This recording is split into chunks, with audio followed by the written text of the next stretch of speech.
Since the days of our first 4x4 trip over the treacherous Van Zyls Pass in Land, the north of Namibia, we experimented with many options to do overland travel and camping. Various vehicles followed, mostly Toyotas of course, with innovative sleeping and other arrangements available from a wealth of South African outfitters and suppliers. This enabled us to travel to some of the most remote and beautiful places in Southern Africa.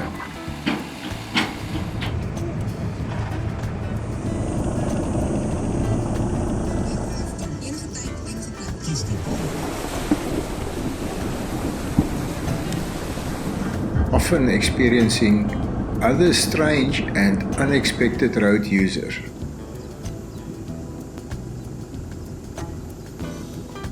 Setting up camp or stopping for homemade refreshments were always part of the experience. It was more about the journey than just the final destination. Age, loss of travel partners, new family conditions and priorities, and a change of lifestyle eventually caught up with us. One new option grabbed my attention. With the design. It's a beautifully premium design. It looks slick. You get all the bells and whistles thrown in as standard. That means what it has to offer.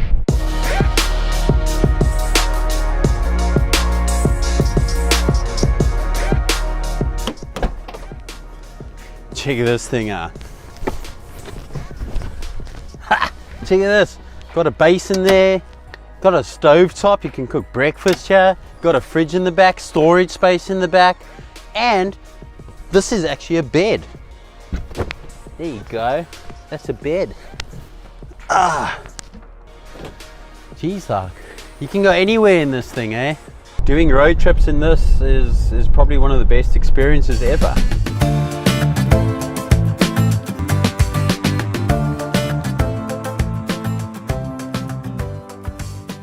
Standard on the California coast is the VW camping table and chairs. The table neatly folds and slides into the sliding door, and the chairs slide into the tailgate for easy storage. When the vehicle is plugged into the electricity at a campsite, the power runs through the inverter and you are able to use electrical appliances inside the vehicle. Once stationary, pop up the roof and lift the ceiling to create more space and allow for easy movement inside the vehicle cabin. At bedtime, simply lower the ceiling and it converts into the second sleeping area with a 1.2 by 2 meter mattress, parking heater, and I decided to test this camper. The Volkswagen California is imported from Germany and they are literally as scarce as hen's teeth. The only available one in South Africa at the time was from a Volkswagen dealer in Richards Bay. So we flew to King Shaka Airport north of Durban and took possession of our brand new vehicle.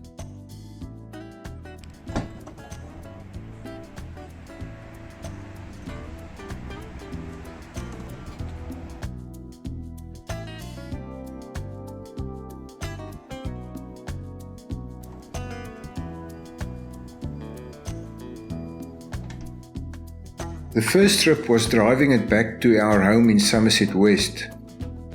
Not exactly a Toyota, the trip was a bit of a learning curve. Back home, the first change was to replace the relative low-profile tires with slightly better off-road tires for the upcoming trips we had in mind. No one could tell us if it is possible to drive from Vleesbaai to Witsand along the coast. And secondly, will it be possible to do it in a vehicle such as the Volkswagen California? Only one way to find out, so off we went along the N2 towards Mossel Bay. 30 kilometers before Mossel Bay, we turned off the N2 towards the coast onto a gravel road. The last section into Vleesbaai is a tar road. Vleesbaai is a peaceful coastal town with mainly holiday houses. Just past Vleesbaai is Fransmanshoek, a small conservancy with a few hiking trails but no other facilities.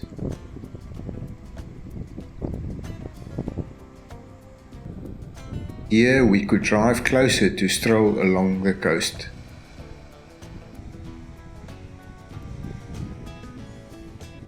To get to Witsand, one has to cross the Wits River somewhere. So drive slightly back inland, cross the river, and then down towards the coast again, all on a perfect tar road. We explored the mouth area before finding our camping spot at the local municipal camping grounds.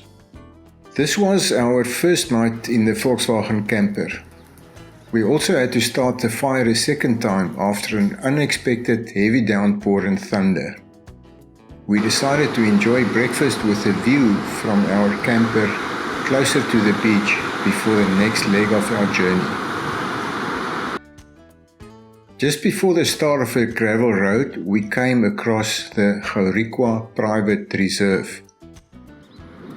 We decided to see what it is all about.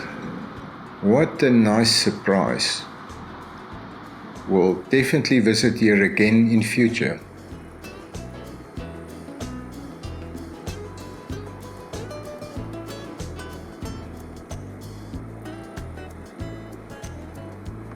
We even experienced a short 4x4 scenic road and was proud how the California camper handled it.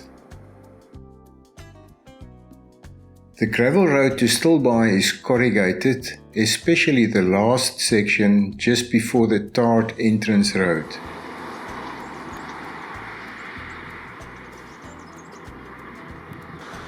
Vleesbaai is a very popular holiday town with a large population of permanent residents. The town is split by the Goukou River into east and west areas, with the more popular beach area on the eastern side and the harbour on the western side.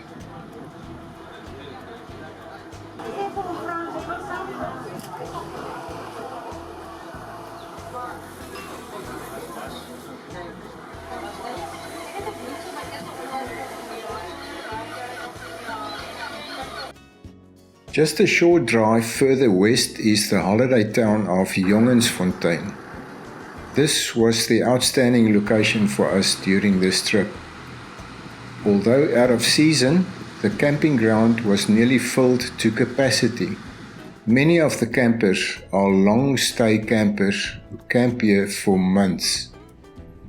We managed to find a nice camping site. The camper with its open top fitted nicely underneath the milkwood trees, and we enjoyed our second night. It started to feel like home.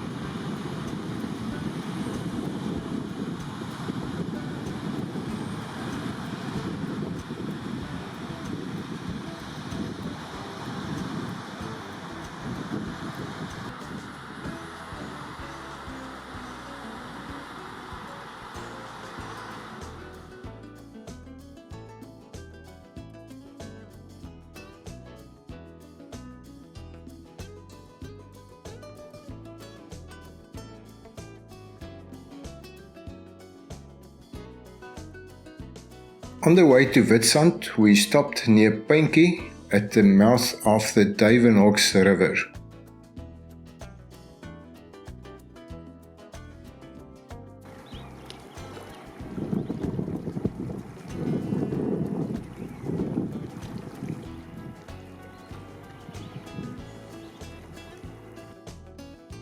After that, the road passes through Vermaaklikheid before the last stretch to Witsand on gravel roads through an agricultural area.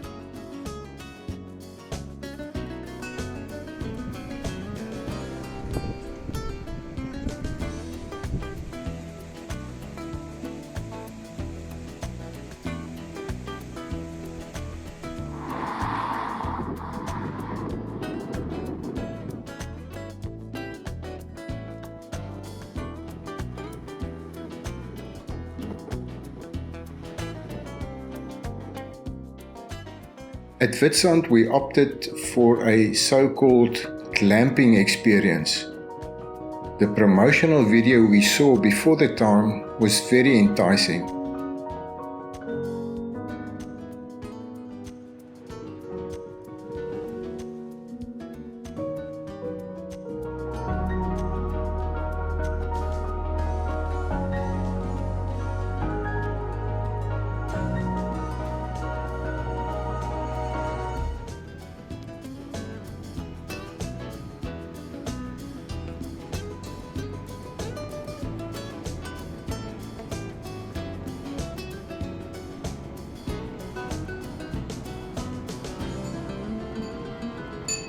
But sad to say, we did not enjoy it and left after just one of the 2 booked nights.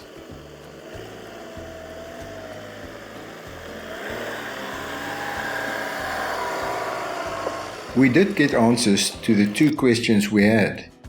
Firstly, you can travel from Vleesbaai to Witsand without getting onto the N2. And secondly, the Volkswagen California is not a Toyota 4x4, but it is capable and a perfect camper for this stage of our lives.